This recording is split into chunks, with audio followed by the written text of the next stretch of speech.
Yo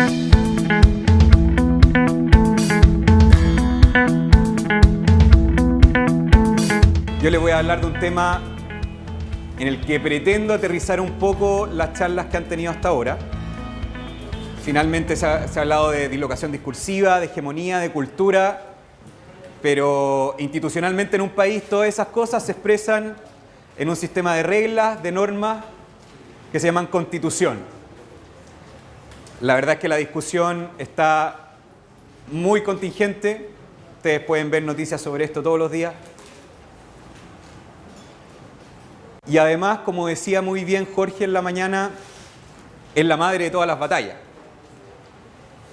Si es que se ha ido instalando una hegemonía estatista, si es que en los últimos años se ha ido instalando una hegemonía igualitaria en el país, la guinda de la torta, por decirlo de alguna manera, el punto cúlmine, es refrendar toda esa hegemonía de manera normativa a través de una constitución. Y eso es lo que está en juego. Y eso es lo que me gustaría que empezáramos a tomarle el peso. Y voy a partir mi presentación con una historia bien reciente. El año 2006, la mayoría de ustedes estaba en el colegio, me imagino. Sexto básico. Sexto básico. Yo estaba en primero de la universidad. Fue el año de la Revolución Pingüina, si se acuerdan. Fue el año en donde Chile de alguna manera despertó, se empoderó, una ciudadanía que empezó a salir a la calle, a exigir cosas. No quiero hacer un juicio de valor sobre eso, me parece que es algo que puede ser bueno o malo dependiendo de la causa. Pero a partir de esa efervescencia de un Chile que despertó, el Partido Comunista, no sé si ustedes saben esta historia, se juntó en un gran congreso. Ellos se juntan bien seguido. No son tantos, en realidad sí, son muchos. La juventud es la más grande, pero se juntan muy, muy seguido. Y el 2006... ellos delinearon muy a largo plazo, porque ellos, a diferencia de los otros partidos que tienen más éxito electoral, entre comillas, no están pensando en la próxima elección. Ellos están pensando en cómo aterrizar su hegemonía. Ellos no están pensando en que el próximo año viene la municipal, ellos no están pensando en que el próximo año viene la distrital, ellos están pensando en cómo sus ideas se convierten en sentido común. No se trata de elecciones, se trata de hegemonías. Era la charla de Jan, la última charla. Y el Partido Comunista entiende muy bien eso. Y en su congreso, no sé cómo decirlo, del año 2006, ellos acordaron básicamente tres cosas. La primera fue empoderamiento normativo en los derechos sociales. Educación gratis, salud gratis. La segunda fue, a propósito de la educación gratis, sacar o aminorar lo más posible el sector privado en la educación, demonizando, un concepto que hoy día todos conocemos como algo malo, pero que en esa época era neutro, que se llama lucro. Segundo acuerdo. Y tercer acuerdo, el más importante de todos, nueva constitución para Chile. Tres acuerdos. Esto lo pueden revisar, están las actas. Año 2006. Año 2011, con gobierno de derecha. Sebastián Piñera estaba en el gobierno. O sea, ¿qué más lejano un gobierno del Partido Comunista? No se trata de elecciones, se trata de hegemonía. Gobierno de derecha, nuevo movimiento estudiantil, esta vez no desde el mundo secundario, sino que desde el mundo universitario. Y todos sabemos los eslogans: educación pública, gratuita y de calidad, no al lucro, nueva constitución para Chile. Ahí están. ¿Cuántos años fueron? Del 6 al 11, ayúdenme, yo soy... ¿Ah? 5 años. Los partidos políticos que están pensando en elecciones, 5 años es una eternidad, porque es todo un ciclo político, incluso pasa un presidente completo, un periodo presidencial completo. Pero para un partido hegemónico como el Partido Comunista, 5 años no es nada. Y de hecho, si ustedes lo piensan, el que un congreso que haya sacado 3 conclusiones el 2006, el 2011, esos mismos eslóganes estén en la calle, es un éxito rotundo. En 5 años es muy corto el plazo. Y aquí estamos, hablando de constitución, porque la constitución eventualmente va a ser una realidad en los próximos años, así lo ha declarado el gobierno. Y lamentablemente hoy día la clase política está entrampada en 3 tipos de discusiones. Primero, todavía se está hablando de la legitimidad de la Constitución del 80. que sí, que no, que el contexto, que qué sé yo. La historia constitucional chilena, la verdad es que siempre ha originado constituciones en periodos bastante extraordinarios.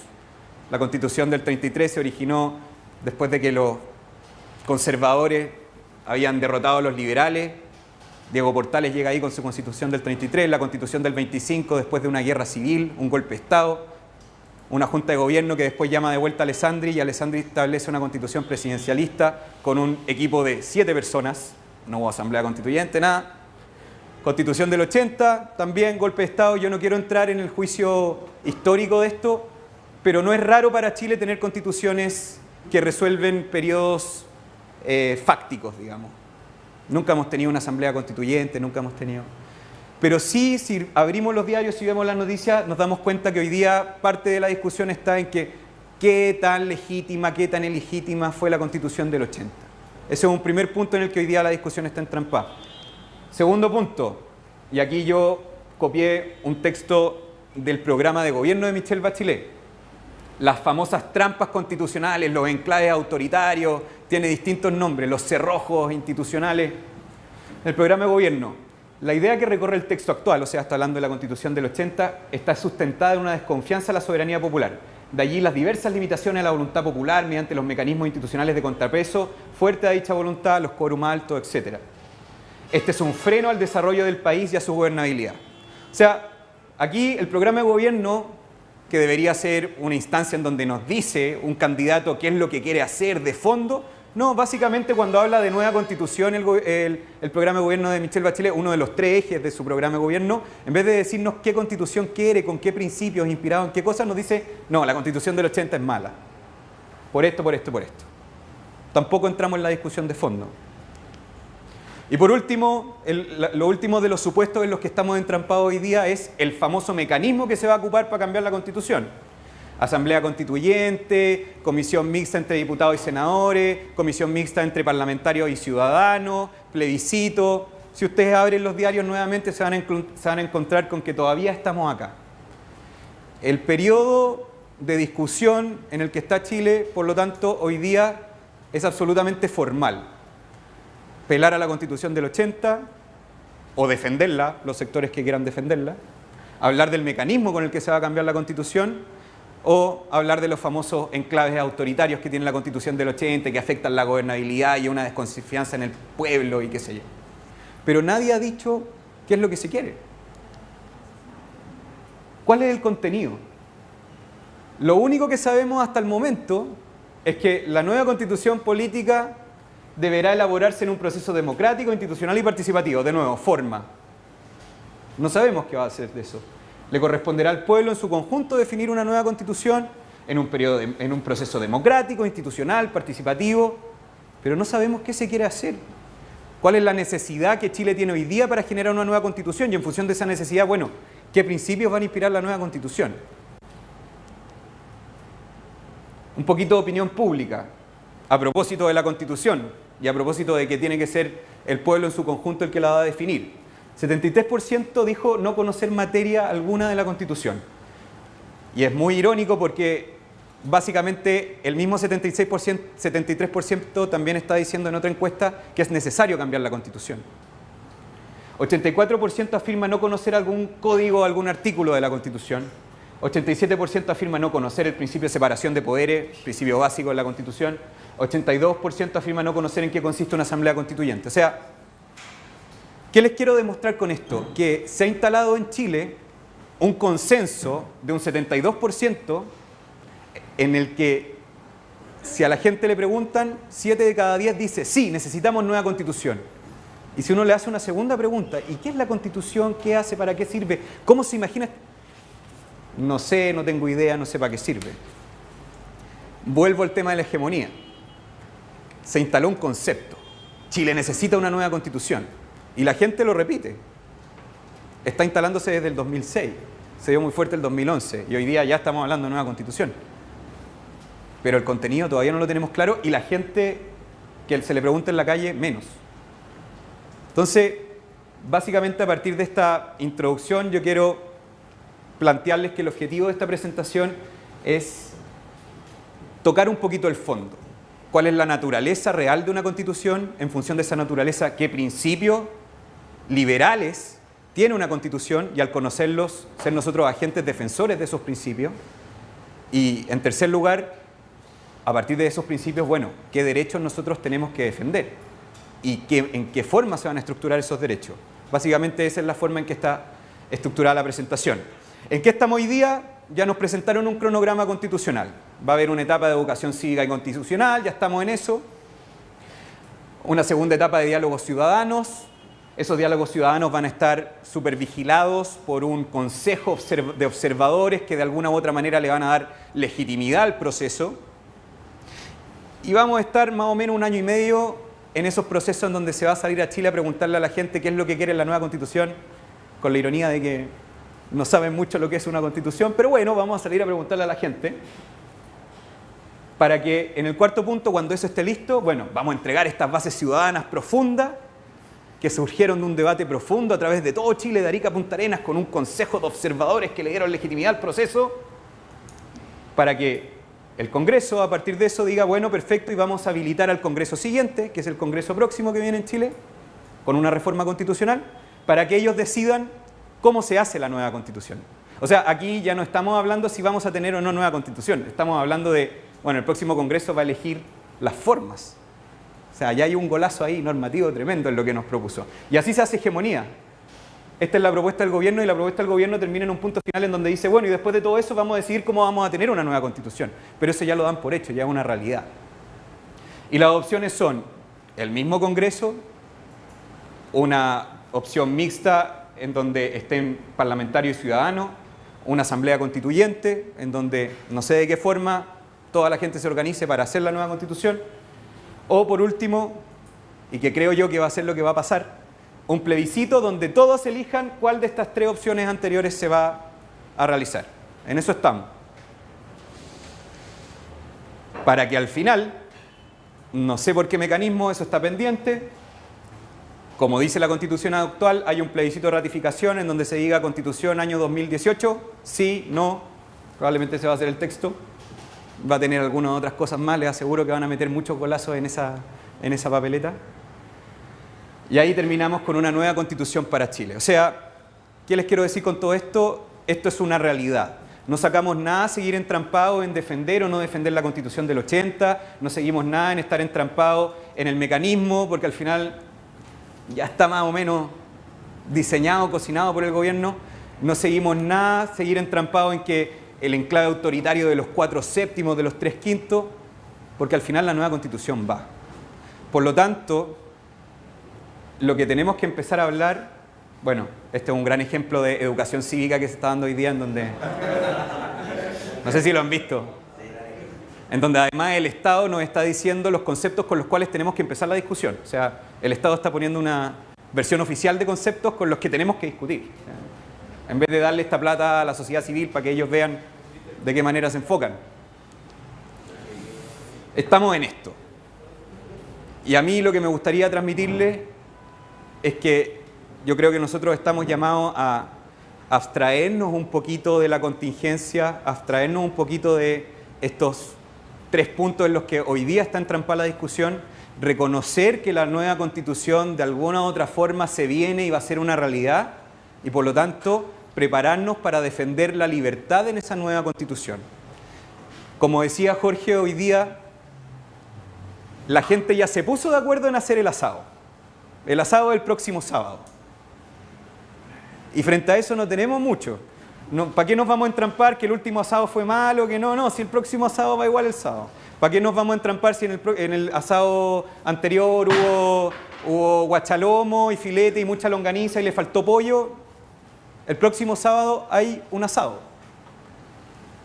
Y en vez de entramparnos en el pasado, nosotros deberíamos preocuparnos de qué es lo que queremos que tenga ese asado, a partir de nuestra identidad defensora de la libertad. ¿Qué posición hegemónica existe hoy día con respecto a la Constitución? Muy contraria a la posición clásica del liberalismo con respecto a las constituciones, que va a ser lo que les voy a desarrollar después. Hoy día la gente, la poca gente que entiende lo que es una constitución, y de eso el sector que quiere cambiar la Constitución se aprovecha, básicamente se le transmite la idea de que la Constitución es como una especie de varita mágica en donde si uno escribe algo, eso se va a resolver. Y esto lo dice muy bien. Socorro, estoy en riesgo social, ¿quién podrá ayudarme? Yo, el capitán Constitución. Tranquila, buena mujer, escribiré en este papel que usted tiene derecho a una vida digna y plena. Listo. Ahora solo queda esperar que se haga realidad eventualmente de algún modo. Las aventuras del capitán Constitución. Esto, que es un cómic, dice mucho. Básicamente hoy día, en el sentido común chileno, hoy día en el ambiente hegemónico, a la gente se le intenta transmitir por todos lados, por constitucionario, por educación cívica, por asambleas, por estas asambleas ciudadanas que van a estar más arregladas. ¿Para qué vamos a decir una cosa por otra? Se le quiere transmitir a la gente que la Constitución es una herramienta de empoderamiento de derechos sociales. Y solo por el hecho de escribir, señora Juanita, usted tiene derecho a una vida digna y plena, eso se va a hacer realidad. Eso es lo que está instalado. Y la verdad es que si uno lo ve así, es súper atractivo. Una ley en donde si yo escribo que todos van a tener derecho a una vida digna y plena, como lo dice la Constitución bolivariana en Venezuela, que así parte, se va a hacer realidad. Bueno, ya vemos Venezuela qué tan vida plena y digna tiene. Vámonos a la naturaleza de la Constitución. Vámonos a la naturaleza liberal de la Constitución, que es básicamente la naturaleza de las constituciones, porque las constituciones provienen de la corriente filosófica liberal.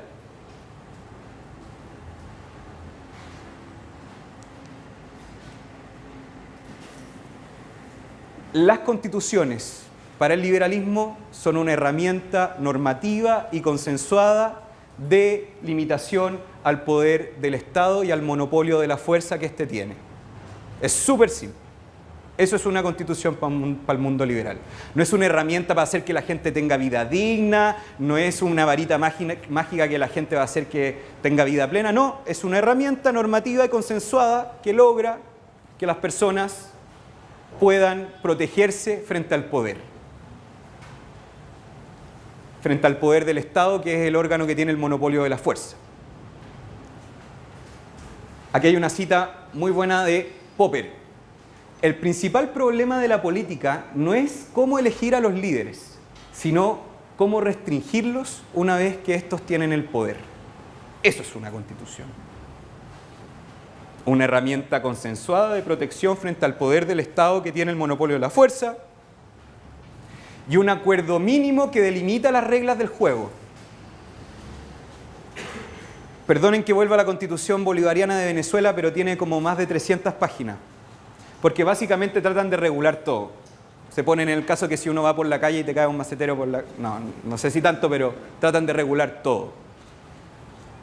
Porque justamente como ellos tienen la concepción estatista de que básicamente la Constitución es una herramienta del Estado para ejercer poder, obviamente que a ellos les conviene hacer la Constitución lo más anchita posible porque así regulan la mayor cantidad de situaciones humanas que se le ocurra al Estado. Una Constitución liberal tiene que ser lo más corta posible. La Constitución actual de Chile tiene un poquito más de 100 artículos, una Constitución cortita. Porque básicamente regula un acuerdo mínimo, reglas del juego que le dicen al Estado, Estado usted hasta aquí y yo ciudadano voy por acá. Estado usted no puede ejercer el poder de esta forma porque acuérdese que usted me sirve a mí y no al revés. Y eso, la verdad es que son principios cortitos. No necesitamos regular todas las condiciones porque no creemos que la Constitución es una herramienta del Estado para ejercer el poder, sino que creemos que es una herramienta del ciudadano para defenderse del poder. ¿Por qué acuerdo mínimo? Porque si no, se convierte en una herramienta para pasar la retroexcavadora.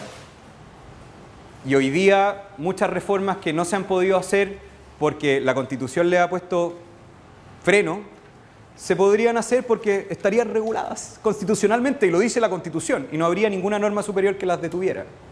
Y en segundo lugar, porque una Constitución ancha pretenciosa, estatista, básicamente se convierte en letra muerta, porque finalmente una norma no puede regular la vida de las personas.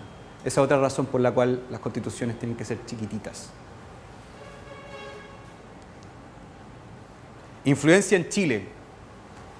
Chile, desde que es una república independiente, tiene una historia constitucional. Bernardo Higgins, Simón Bolívar, que ahora lo han instrumentalizado tanto con el chavismo, estuvieron un tiempo en Europa con un profesor que se llamaba, ¿cómo se llamaba el profesor? Francisco de Miranda, una persona muy ilustrada, conocedor de Rousseau, de Locke, conocedor de Montesquieu. Y básicamente Francisco de Miranda le metió en la cabeza a los futuros libertadores de América el hecho de que hay un concepto que se llama soberanía. Hasta esa época la soberanía era algo como medio místico, mágico, así como hablar de la divina providencia. La soberanía era una cosa que llevaba casi que en una paloma desde Dios y se depositaba al rey, y el rey era el soberano. Pero en esa época empieza a cambiar la lógica y se dice, no, la soberanía es un concepto de autorregulación de los pueblos y no le llega al rey, le llega al pueblo. Y si el pueblo quiere que sea el rey el que los rija, perfecto, pero la soberanía es del pueblo. Y si el pueblo quiere que sea una democracia la que los rija, perfecto, pero la soberanía es del pueblo. No sé si se acuerdan cuál fue uno de los hechos históricos que gatillaron de alguna forma la independencia de América. Tiene que ver con Napoleón. ¿Qué pasó? ¿Ah? Napoleón toma prisionero ¿a quién? Al rey Fernando VII. Y el rey no estaba, po. Se fue preso por Napoleón. Napoleón, mientras tanto, puso a su hermano Pepe Botella. Y obviamente el pueblo español no reconocía a Pepe Botella como su legítimo rey. Entonces, de muy buena fe, los españoles dijeron en las famosas juntas de Sevilla, que es el principio del constitucionalismo iberoamericano, oye, bueno, pero si el rey no está, y estos compadres intelectuales, Rousseau, Montesquieu, Locke, nos dice que si el rey no está, la soberanía es nuestra, no del nuevo rey. Bueno, nosotros nos tenemos que autorregir, pues. Y ahí se originaron las juntas. Unas juntas que en un principio de muy buena fe partieron para gobernar el país mientras el rey estuviera cautivo, porque lo reconocían como el representante legítimo de la soberanía del pueblo, pero que después terminó diciendo, bueno, ya que nosotros tenemos la soberanía y lo hacemos tan bien, y eso obviamente terminó en América.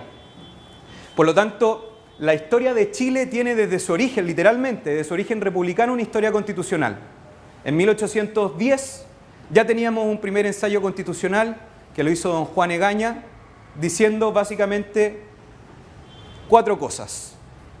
Primero, trató el concepto de soberanía y que la soberanía era del pueblo, de la nación. Segundo, trató el concepto de representatividad. Sería ilógico que todo el pueblo se gobierne porque nadie se pondría de acuerdo. Necesitamos representantes que ejerzan esa soberanía delegada por el pueblo. Representatividad, que origina el gobierno, que origina el poder ejecutivo. A propósito de poder ejecutivo, el tercer elemento que nombró, muy inspirado en Europa, separación de poderes. No vamos a tener un super rey poderoso, superpoderoso que va a tener los 3 poderes absolutamente concentrados en su persona, sino que vamos a tener un poder legislativo que haga las leyes, un poder judicial que juzgue y un poder ejecutivo que administre. ¿Qué cosa más liberal que esa? Desconfiamos tanto del poder que necesitamos dividirlo en 3 estamentos porque como el poder corrompe, si lo dejamos en una persona, eso no termina bien. Y el cuarto elemento fue la consagración inicial, muy tímida en un principio, de ciertos derechos. Y yo quiero, a modo de ilustración, leerles un poquito cosas de ese pasaje para que ustedes vean lo liberal que eran las constituciones de esa época. Por ejemplo, el artículo 23 del ensayo de Juan Egaña, que se llama Declaración de los Derechos del Pueblo Chileno. La ley protege la libertad de cada ciudadano, que consiste, aquí va a definir libertad, ojo, que consiste en poder hacer todo lo que no daña los derechos de otro. O sea, mi libertad termina donde empieza la del otro, regulándose por este principio moral: no hagas a otro lo que no quieres que hagas contigo. Eso decía, ahora nos parece como medio literario, pero eso decía el primer ensayo constitucional de Chile. Después vinieron otros ensayos constitucionales. En 1818 se mantuvieron los tres principios: soberanía, representatividad y, se me fue el tercer punto, y separación de poderes, y se avanzó en ciertos derechos. Por ejemplo, en el ensayo de 1818 se dijo: Estado, usted no me puede detener cuando usted quiera. Yo soy un ciudadano, la regla general es que yo soy libre, y si usted me detiene no puede tenerme más de 24 horas cautivo antes de ponerme a separación de poderes un magistrado. Otro principio liberal. La policía no puede hacer, o la fuerza pública en ese momento que estaba recién partiendo el país, no puede hacer lo que quiera conmigo. Tengo derecho a un juicio justo, tengo derecho a que me pongan a disposición de las autoridades, no me pueden retener por más de 24 horas. Les voy a leer un artículo de ese. Cuando la urgencia del caso obligue a arrestar a alguna persona, deberá ponerla dentro de 24 horas a disposición de los respectivos magistrados de justicia, con toda la independencia que corresponde al Poder Judicial. O sea, están como dándole duro a la separación de poderes porque era un concepto nuevo. Ensayo de 1822. Se avanzó en derechos un poquito más económicos. Y miren, yo esto encuentro que da para escuela austríaca. Todo ciudadano tiene la libre disposición de sus bienes, rentas, trabajo e industria. Así es que no se podrán poner impuestos sino en los casos muy urgentes. O sea, ¿qué te está diciendo la Constitución? No hay impuestos. O sea, la regla general es que no hay impuestos, salvo que sean casos muy urgentes. Salvo cuando sea necesario salvar a la patria con las vidas y la fortuna de cada uno. O sea, es tan liberal el ensayo del 22 que te dice: impuestos cuando estemos en guerra. Estamos ya independizándonos, sí, estamos medio convulsionados, pero el Estado no le va a quitar la plata al bolsillo de la gente porque nosotros confiamos que la gente sabe hacer lo mejor con la plata de su bolsillo. Principio liberal. 1823, el último de los ensayos constitucionales que quiero mencionarle, refuerza aún más la separación de poderes diciendo: todos los derechos que yo te estoy garantizando, tú puedes reclamarlos frente a un tribunal de justicia que se llama Corte Suprema. Esto que les parece un poco anecdótico es súper importante porque una constitución puede decir muchas cosas, que yo tengo derecho a muchas cosas, pero si no tengo un tribunal al cual recurrir, de nuevo, es letra muerta. Entonces se le da vinculancia efectiva a los derechos teniendo la posibilidad de recurrir a un juez si es que no los están respetando. Después de los famosos ensayos constitucionales, que obviamente no los dije todos porque son muchos, vienen las constituciones propiamente tales. La Constitución de 1833, una constitución relativamente conservadora porque resultó también de una pugna entre liberales y conservadores, ganaron los conservadores. Se hizo la Constitución del 33, que la verdad es que era bien conservadora, pero entre el año 61, 1861 y 1891 vino lo que los historiadores saben como la República Liberal, que era una serie de gobiernos en donde la hegemonía ya no lo tenían los conservadores, que hicieron la Constitución del 33, sino que la tuvieron los liberales.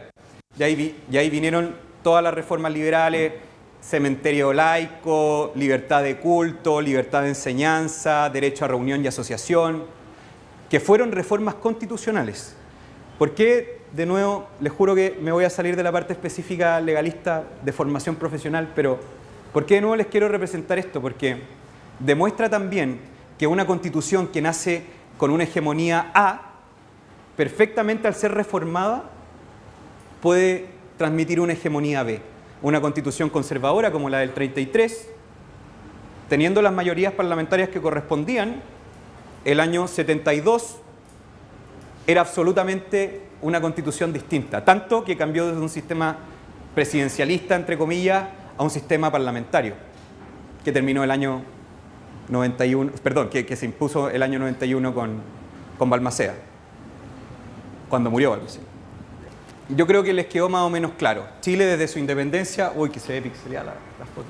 Chile desde su independencia tiene absolutamente una matriz liberal en su constitución. Y no porque Chile en 1810 dijo, no, nosotros vamos a tener una historia constitucional liberal. No, es porque la corriente filosófica, política, institucional que había en esa época era liberal. En el sentido que una constitución es una restricción al poder. Principios liberales de la Constitución están repartidas por toda la Constitución y voy a hacer una revisión muy rápida, no crean que voy a hablar de un catálogo de derechos, eso en derecho se ve en un semestre entero. Yo me quiero enfocar en solo un artículo que es el artículo primero de la Constitución. Me acuerdo cuando estaba Axel Kaiser presentando su libro La tiranía de la igualdad en Santiago, lo presentó el ex contralor, Ramiro Mendoza. Y Ramiro Mendoza dijo algo que a mí me pareció muy razonable. Ramiro dijo, mira, al final, si cambian la Constitución, sería raro que cambien el derecho de propiedad por un derecho de no propiedad. Obviamente va a estar consagrado el derecho de propiedad, obviamente va a estar consagrada la libertad de culto. O sea, los nombres de los derechos van a seguir más o menos igual. Son hegemónicos, son consenso absoluto. Pero hay una cosa, hay un artículo que si lo cambian, desaparece todo el espíritu liberal de la Constitución y ese es el artículo primero. Y aquí yo les pido un poquito de paciencia porque me voy a centrar en este artículo. Básicamente para transmitirles que después todo artículo, todo derecho que ustedes vean de la Constitución tiene la lógica que refleja este artículo primero. ¿Por qué quiero focalizarme acá? Porque ahora que se viene el debate de reforma constitucional, de cambio a la Constitución, en donde todos nosotros somos agentes para hacer que la Constitución siga siendo liberal como lo ha sido en su historia, tienen que tener claro el principio del artículo primero. Todos los otros derechos se subordinan a este principio. Es lo único que les quiero dar la lata. Porque si les queda claro la lógica con la que opera el artículo primero de la Constitución, ustedes van a tener claro cuál es la esencia, cuál es el alma que en una nueva Constitución no puede perderse. Porque si esto se pierde, y voy a darles algunos ejemplos de eso, vamos a tener una Constitución del tipo Capitán Constitución, como el que la varita mágica, como el que se los mostraba hace un rato. ¿Cuánto tiempo llevo?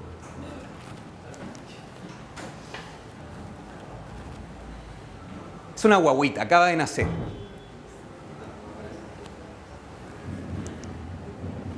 El primer principio que tiene la Constitución lo establece en el artículo primero, inciso primero, dice que las personas nacen libres e iguales en dignidad y derecho. ¿Qué te está diciendo eso? Que después pueden tener las decisiones que quieran, a algunos les va a ir bien económicamente, otros mal, unos van a ser rubios. Nacen libres e iguales en dignidad y derechos. Libertad, la posibilidad de hacer de la propia vida lo que uno quiera mientras uno no molesta al de al lado. Dignidad, el valor intrínseco que tiene una persona solo por el hecho de ser persona, solo por el hecho del individuo, porque tiene inteligencia y voluntad, porque piensa en abstracto, como les decían en presentaciones anteriores. Y en eso somos iguales. Es muy importante que entiendan esto, porque el primer concepto con el que abre la Constitución es las personas. Y eso no es casualidad, porque refleja un concepto que se llama primacía ontológica de la persona por sobre el Estado. La persona siempre es anterior al Estado. El Estado es un accidente de relación que las personas necesitan para poder vivir en sociedad. Pero es la persona la que nace, es la persona la que camina por la calle, es la persona la que tiene la inteligencia y la voluntad suficiente para desenvolverse, tomar decisiones, ser libre. Y es la persona la que es un valor en sí mismo, y eso es su dignidad. Pero ¿qué pasa si esa guagüita la dejamos botada en la esquina del hospital? Ya tuvimos la guagüita, la llevamos, y chuta, ¿sabéis que me arrepentí de tener guagüita y la dejé en la esquina? ¿Qué le pasa a esa guagua? ¿Qué le pasa si la dejo botada en la esquina a una guagua? Se muere. ¿Podríamos tener sociedad de esa forma? No, una guagua que nace no es autosuficiente. Si la dejamos sola, se muere. Por lo tanto, si queremos estructurar una lógica que dé un marco mínimo, como yo les decía antes, a la relación entre persona y Estado, no podemos solamente hablar de personas, porque la persona no se sustenta a sí misma. La guagua que nace, si se deja botar, se muere. Bueno, entonces, ¿de qué podemos hablar? ¿Cuál es el primer núcleo social? ¿Cuál es el primer núcleo afectivo? ¿Cuál es el primer núcleo educativo que tiene una persona? La familia. Y la Constitución sigue diciendo la familia es el núcleo fundamental de la sociedad. No porque haya un afán ideológico diciendo, mira, la familia es necesaria porque la familia es el contrato sagrado que se inicia por el matrimonio. No, te dice, mira, la familia es el núcleo fundamental de la sociedad por una razón súper práctica. Porque básicamente, si es que no existe este primer núcleo social que acoge a la persona, esa persona recién nacida se va a morir. Es una razón práctica. Y la Constitución no se mete en si la familia es heterosexual, homosexual, que la abuelita... No, es un primer núcleo social que acoge a la persona para que no se muera. Pero es la persona la que es libre, es la persona la que es digna, es la persona la que tiene derecho. Sigue el foco en la persona. Si estamos hablando de familia, simplemente estamos hablando porque es un núcleo social que acoge a la persona. Esa familia puede tener cualquier determinación, mientras acoja, eduque, quiera, sea el primer núcleo de sociabilidad de la persona. Por razones prácticas, voy a poner el ejemplo de una mamá y un papá, en donde supongamos que el papá es panadero y la mamá es, no sé, no quiero decir dueña de casa para que no sea como un ejemplo tan cliché, no sé, ingeniera nuclear. Y el papá es panadero. Bueno, ¿y qué pasa si a este niño le gusta escribir? ¿Qué pasa si a este niño, no sé, le gusta desarrollar una potencialidad deportiva, artística? Probablemente ese papá, panadero, y esa mamá, por muy ingeniera nuclear que sea, no van a ser suficientemente capaces para desarrollar las potencialidades de ese niño. ¿O qué pasa si esa casa que está ahí arriba se incendia? El papá y la mamá no van a ser capaces de apagar el incendio solo si es que alcanza ciertas magnitudes. ¿O qué pasa si es que la guaguita de arriba se enferma? El papá panadero, la mamá ingeniera nuclear, no van a ser capaces de curarlo. Por lo tanto, de nuevo, sin un voluntarismo ideológico, necesitamos hablar de otro nivel de organización social, básicamente porque la familia tampoco es autosuficiente por sí misma.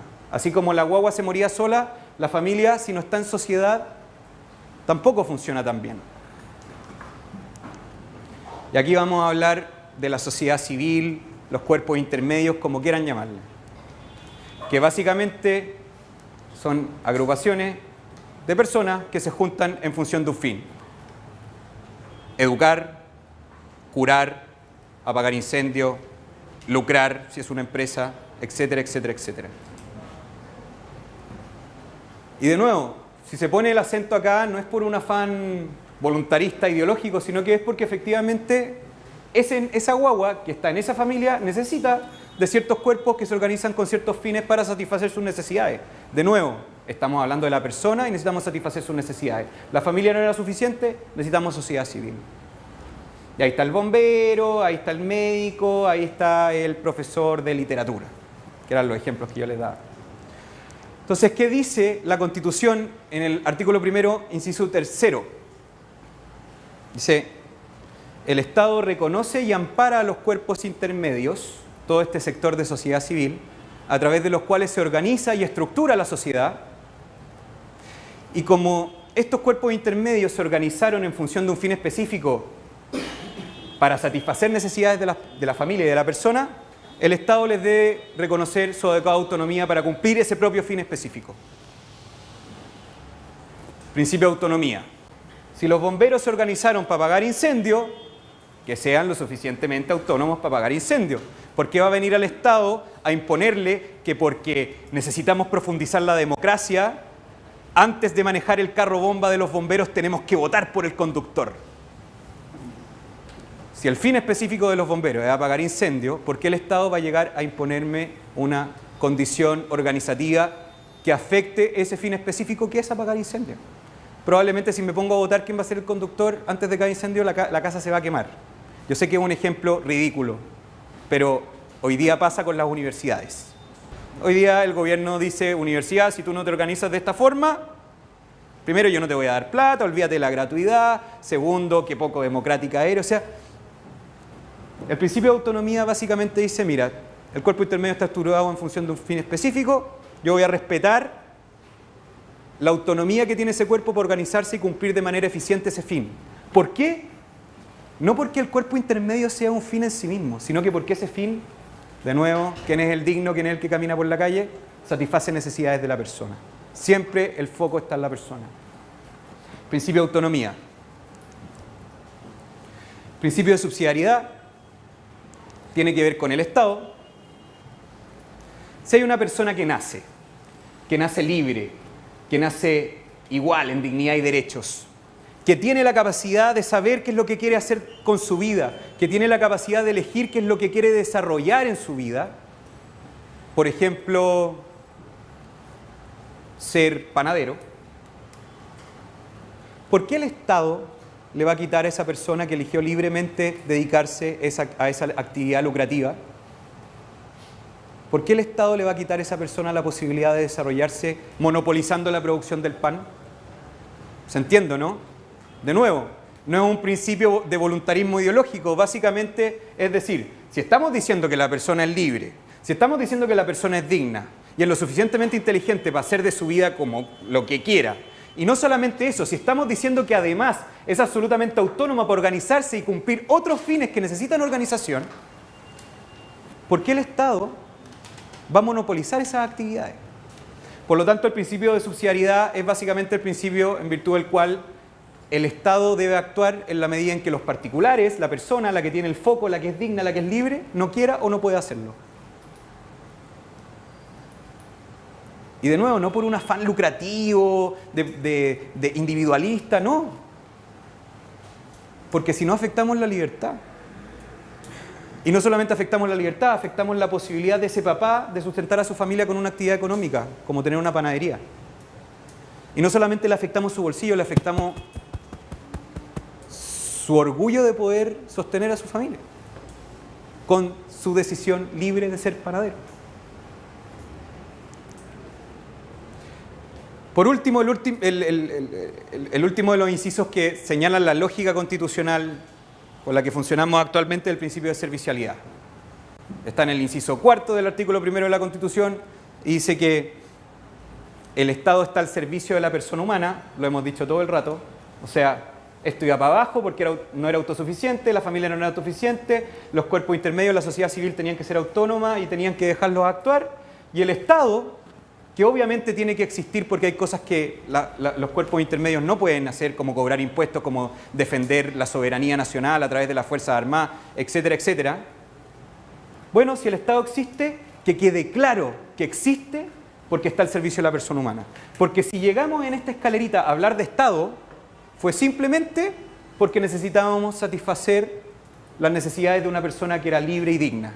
Porque esa dignidad hace que esa persona sea un fin en sí mismo y hace que sea la única sujeto de derechos. ¿Se entiende la lógica, no es cierto? Por lo tanto, a partir del principio de servicialidad, el Estado está al servicio de la persona humana, dice la Constitución, nosotros cerramos el círculo y de nuevo volvemos el foco en la persona.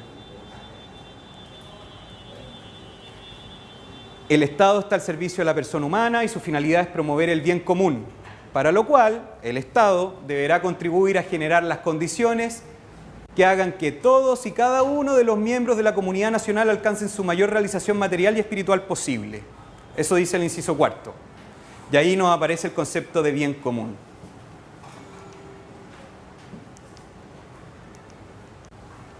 El bien común, que hoy día nos puede parecer muy lógico, no estuvo tan claro porque en los totalitarismos de la mitad del siglo pasado, la verdad es que era la persona la que estaba al servicio del Estado y no al revés.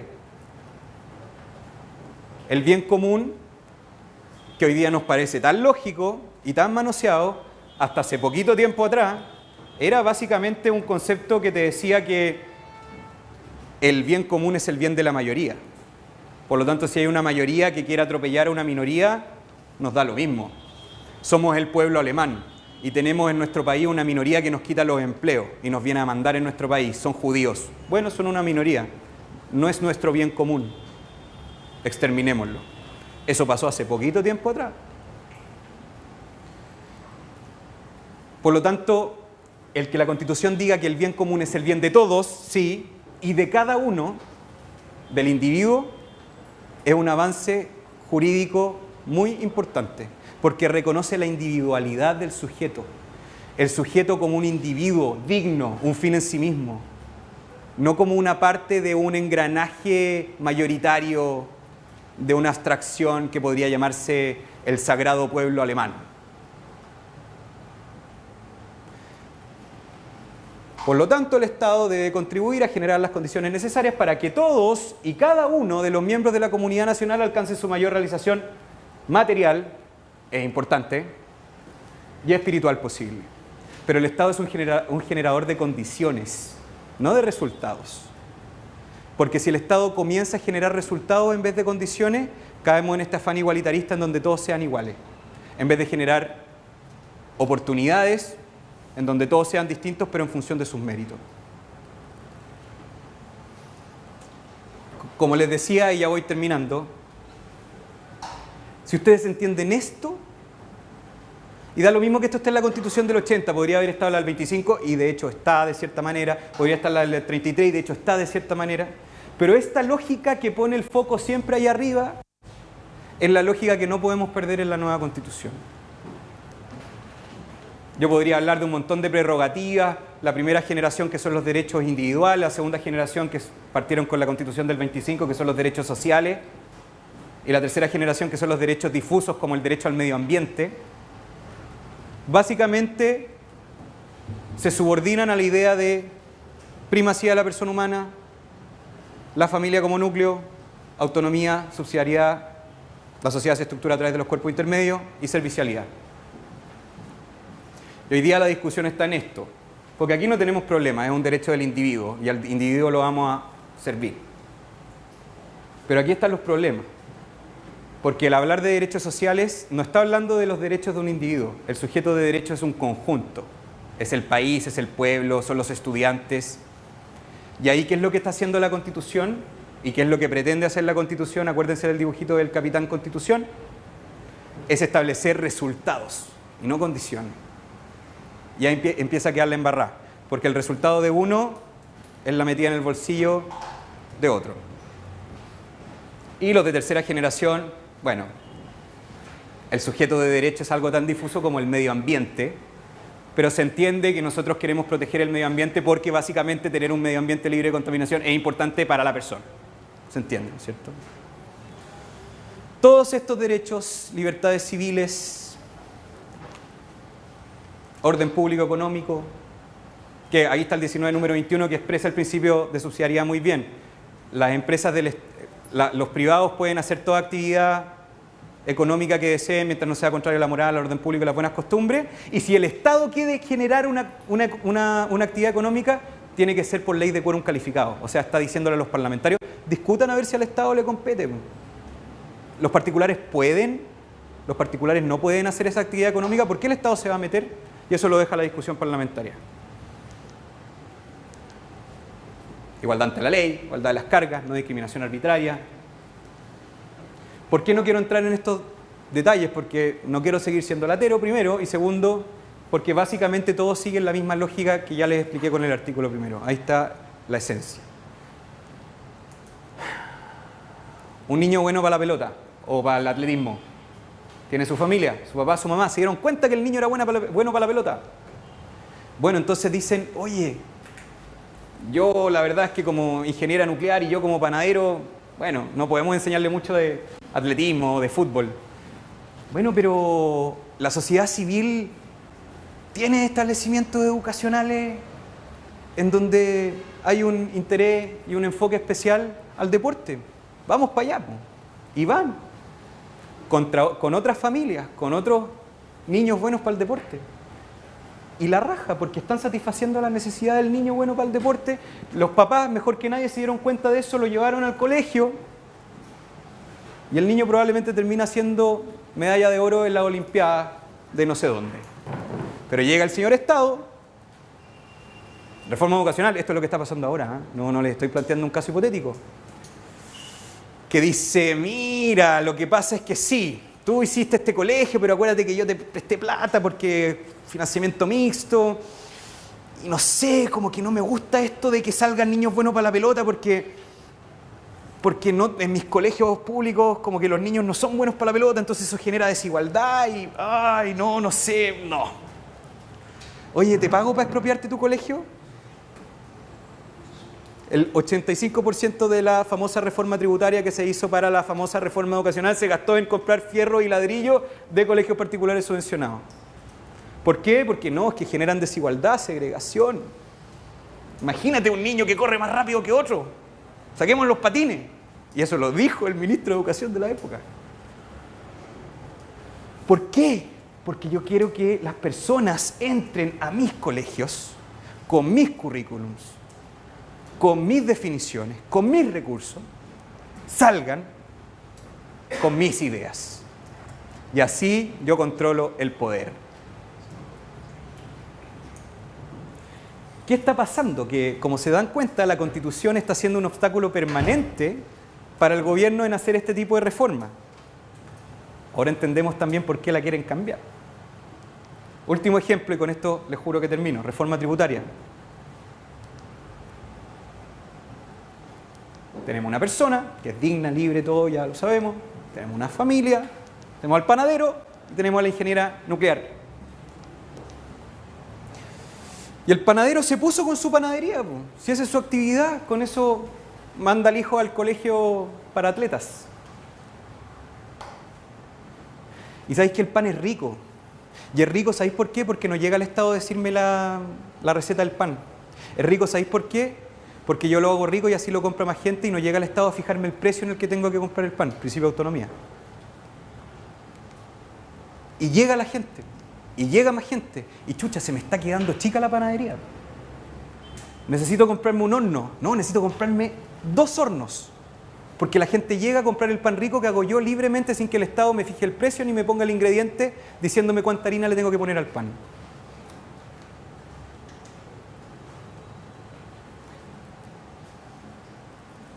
Hasta el 2017, 2018, dependiendo del régimen tributario al que se acoja este señor, si el señor se quiere comprar 2 hornos, eso no es plata que va para su bolsillo. Es plata que se va a su negocio, es reinversión. Y es una reinversión que le sirve al país, porque primero más gente va a poder ir a comprar más pan, que es rico, que es bueno, y porque además va a haber empleo, porque necesita, para poner estos 2 hornos, agrandar su panadería, generar más trabajo. Por lo tanto, ese dinero que no sirve para llevarse a la ingeniera nuclear de vacaciones, sino que es un dinero que se reinvirtió en la actividad que tenía el panadero, no tributa. Es el famoso FUT, donde se registran las utilidades tributables y las no tributables. ¿Por qué? Porque no se está yendo a mi bolsillo, lo estoy reinvirtiendo. Estoy creciendo el país, estoy dando empleo, estoy comprando más hornos para hacer pan. Reforma tributaria, llegó el Estado. Señor, ¿sabe qué? Usted está lucrando mucho con su pan. Y básicamente usted le está haciéndole eso al Estado porque lo que gana por su pan, usted lo puede gastar en lo que quiera o en horno, pero eso también es ganancia, po. Se lo voy a empezar a tributar. Chao el food. Chao los hornos. Chao los empleos. Chao todo. Y después dicen que nosotros no estamos creciendo como país porque el cobre está bajo. Por eso también. ¿Qué hace el Estado con esa plata? Que ya no es para hornos, sino que es para impuestos, más ideología, más poder, más todo. Y yo quiero que les quede claro que esto que les estoy mostrando no es una cosa económica. Sí, hay plata involucrada.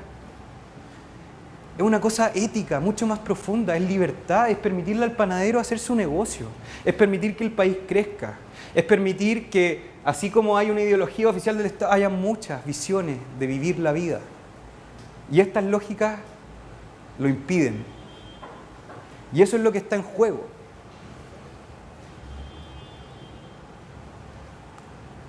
Finalmente, la lógica que está en juego es si confiamos o no en la posibilidad de las personas de ser dueñas de su propio destino. Porque detrás de esto, la lógica que hay detrás es, ¿sabe qué, señor panadero? Usted es muy tonto para saber lo que hace con su plata. ¿Cómo se va a comprar más horno? Pásemela a mí, yo lo administro mejor. Voy a dar el bono marzo. Y voy a generar una relación clientelar con la gente a la que le di el bono marzo para que en la próxima elección vote por mí. Nueva Constitución. ¿Qué vamos a hacer? Y depende de ustedes. Herramienta del Estado para ejercer el poder. Capitán Constitución que escribe que todos tendrán vida digna y eventualmente eso se va a hacer realidad. O herramienta ciudadana para controlar el poder. No quiero terminar así como cuático, pero depende de ustedes. Y esta es la primera vez que yo hago esta charla en un momento histórico en donde de verdad depende de ustedes. Porque van a haber debates ciudadanos, va a haber discusión, va a haber que estar escribiendo columnas, va a haber que estar escribiendo cartas al director, va a haber que estar presionando, porque esta es una lucha hegemónica, ideológica. Ya tuvieron 3 charlas sobre eso, pero todo va a terminar en una herramienta normativa que se llama Constitución. Y en los próximos 3 años, la Constitución va a consagrar una hegemonía que desde el 2006 ya nos están metiendo, o mantener la libertad que ha hecho que Chile crezca lo que ha crecido en los últimos años. Y no es por terminar de una manera cliché, pero de verdad, si efectivamente el gobierno quiere que esto sea un proceso democrático, participativo, bla, bla, bla, nosotros participemos y participemos defendiendo estas lógicas. Muchas gracias.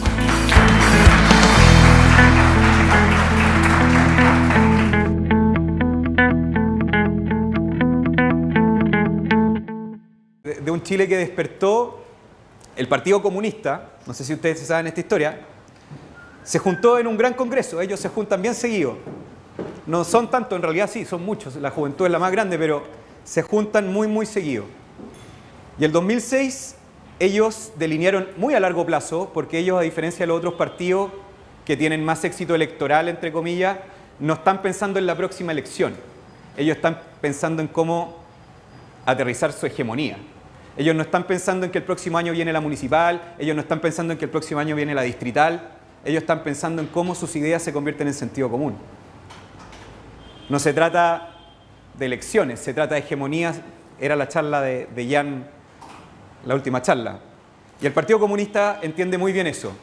Y en su congreso, no sé cómo decirlo, del año 2006, ellos acordaron básicamente 3 cosas. La primera fue empoderamiento normativo en los derechos sociales. Educación gratis, salud gratis.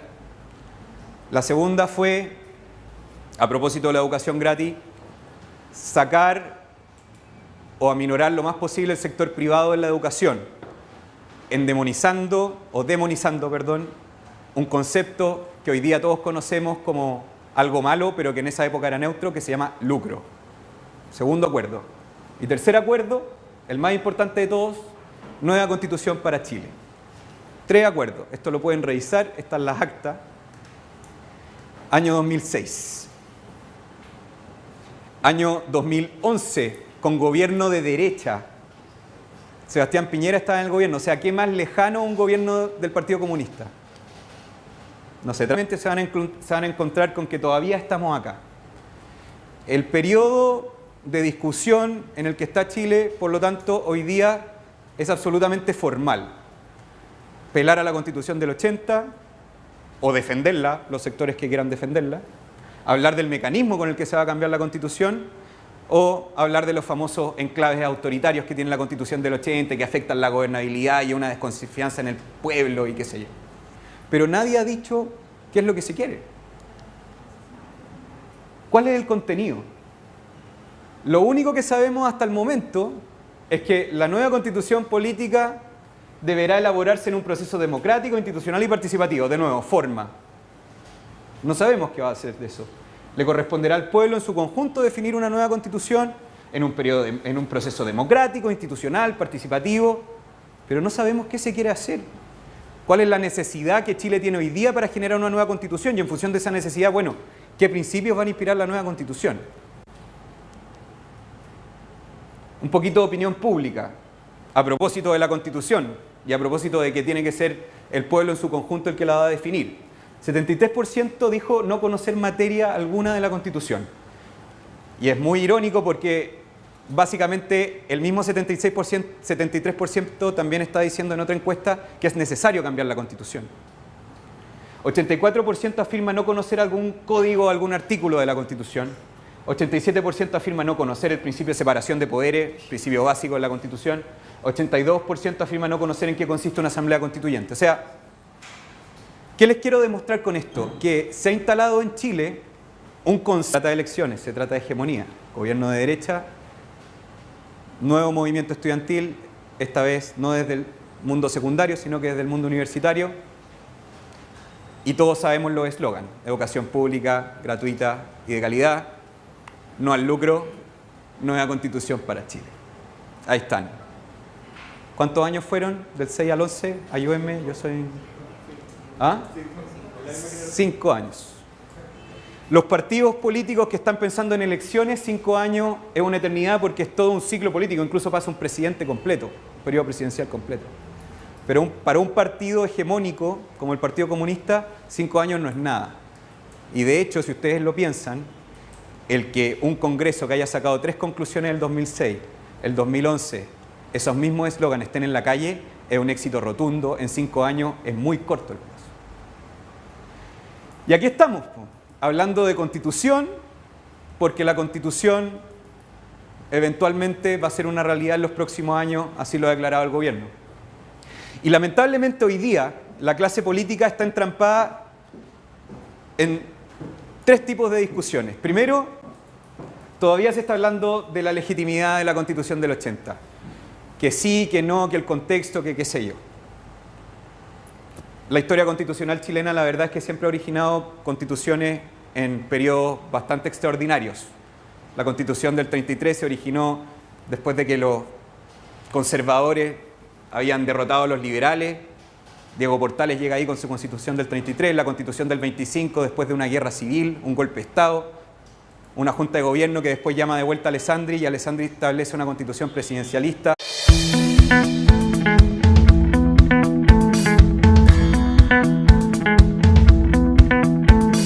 Yo les voy a hablar de un tema en el que pretendo aterrizar un poco las charlas que han tenido hasta ahora. Finalmente se ha hablado de dislocación discursiva, de hegemonía, de cultura, pero institucionalmente en un país todas esas cosas se expresan en un sistema de reglas, de normas, que se llaman constitución. La verdad es que la discusión está muy contingente. Ustedes pueden ver noticias sobre esto todos los días.